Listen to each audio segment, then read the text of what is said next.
Now we're looking at the A10, which was otherwise known as the Cruiser Mark II, but I'll come to that in a minute. It is a very interesting tank. Now I know I've said that every tank I've looked at is interesting, and the truth is they are. With whatever tank you care to look at, you're bound to find something interesting to talk about. With the A10, it's quite exceptional. It's got a lot to talk about mixed up in it. Now the A10, when it was first designed, was designed as an infantry tank. It was meant to be the infantry equivalent of the A9. The A9 was the Cruiser Mark I, and we looked at that earlier. Now the A9 has 14 millimeters of armor. It's impossible to up-armor it because the turrets are in the way, but the A10 had 30 millimeters of armor. But because they wanted to up-armor it and make it 30 mil, they did it by attaching extra plates to the outside of the existing plates. They created what's known as composite armor, with one layer on top of the other. And generally speaking, that is not as effective as the same plate of one single thickness, but that's the way they did it then. As it happened, although it was originally intended as an infantry tank, the War Office decided that 30 millimeter of armor protection was not enough for an infantry tank. They'd by then decided to start on the Matilda, and we're talking about much heavier armor on that. And 30 millimeters was considered not sufficient. Now, they therefore reclassified it as a heavy cruiser. After a while, they decided that all cruisers should have 30 millimeters of armor. The A13, for example, Covenanter and this sort of thing, they wanted them to be up-armored to meet the threat of German tanks. And so this became by default an ordinary cruiser tank and nothing more. Now the interesting thing is that the very first one, which was known as A10E1, which was the prototype of all the A10s, it had sloped armor all the way around. In fact, it was probably a very well-designed tank in its day, but the sloped armor at the front meant that the rounds were supposed to bounce off. But for some reason, the War Office decided they wanted a machine gun position on the front. So the designers had to take the tank back as a prototype, rebuild it with a squared off front like it's got now, and install a machine gun position in it. And that's a story in itself.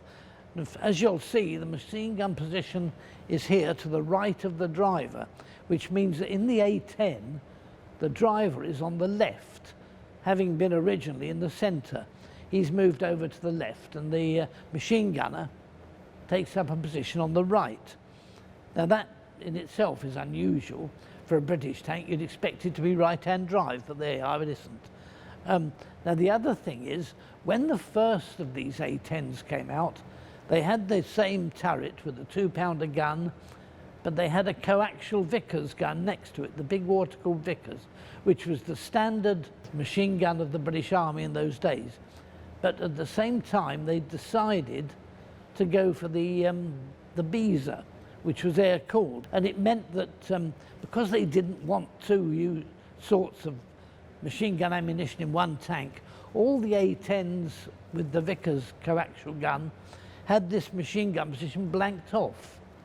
And it's always struck me as odd because the original layout with the sloped armor was very good, but they'd done away with that in putting this machine gun position in, and then decided not to use it after all.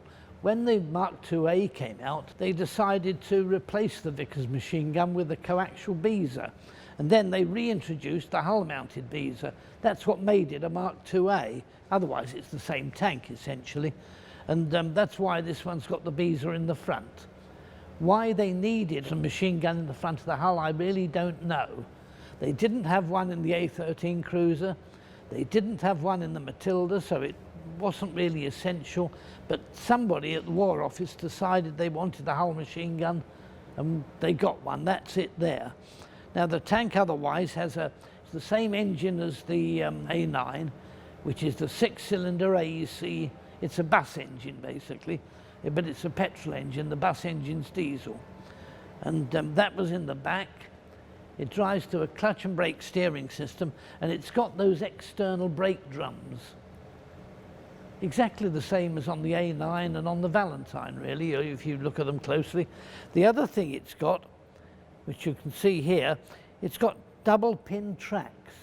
They're actually lubricated tracks with the fluid contained inside, and they tended to leak. They were a ruddy nuisance, but somebody thought they were a good idea at the time. But that's the only other thing that makes these tanks quite outstanding. Now you'll notice that our one mounts a different weapon. It doesn't mount the 2-pounder gun. It's what they call a close support tank. It's fitted with a 3.7-inch howitzer in the turret. It's quite a short gun. It was capable actually of firing a smoke shell or a high explosive shell, but for some reason in the British Army, close support in those days was seen as the ability to create smoke screens, so that even though the gun was capable of firing both sorts of ammunition, the tank was stowed almost exclusively with smoke rounds. And it meant the tank could lay quite an effective smoke screen, but that's all it could do. It could trundle around the battlefield laying smoke screens everywhere. It's a fat lot of use as an anti-tank weapon, but that's what it is. That's why it's got that short gun on it. And makes an interesting contrast, for instance, with the 3-inch howitzer, which is in the Tetrarch, because the 3-inch replaced the 3.7, and it was actually a better weapon. But it still did the same thing, still created a smoke screen, nothing else. The other thing you'll notice is that the A10 and the A9 don't have a commander's cupola. Now the reason for this is that there was a fear, it's one of those fears that comes out of nowhere really, that the commander would have his head knocked off. When he stuck his head in the cupola, enemy fire would sweep the cupola off the tank, and the commander's head would go with it. The idea of cupolas went out of fashion for a while, and this tank has none fitted to it at all. It means that the commander really has only got a periscope to look out through, which doesn't really give him a lot of ability, but there we are. So that's the tank, 30 millimeters of armour, powered by the AEC engine, and with the same, it's got what Carden called his bright idea suspension, the same as you'll find on the Valentine. But otherwise, not a wonderful tank. They were used briefly with 1st Armoured Division in France in 1940, and then for a very short while in the Western Desert. And they were very vulnerable to German anti-tank guns fired by tanks. So they didn't last very long, but they were all we had at the time, so you had to manage on them. But that's the A10 for you. It's quite an interesting tank in a way. If you like our tank chats, don't forget to subscribe, press that little notification bell, and if you really do like us, try and support us on Patreon. We can only do these films, we're a charity, if you support us. So thank you if you're supporting us already. If you do like all this content, please do have a look and see if you might support us some more.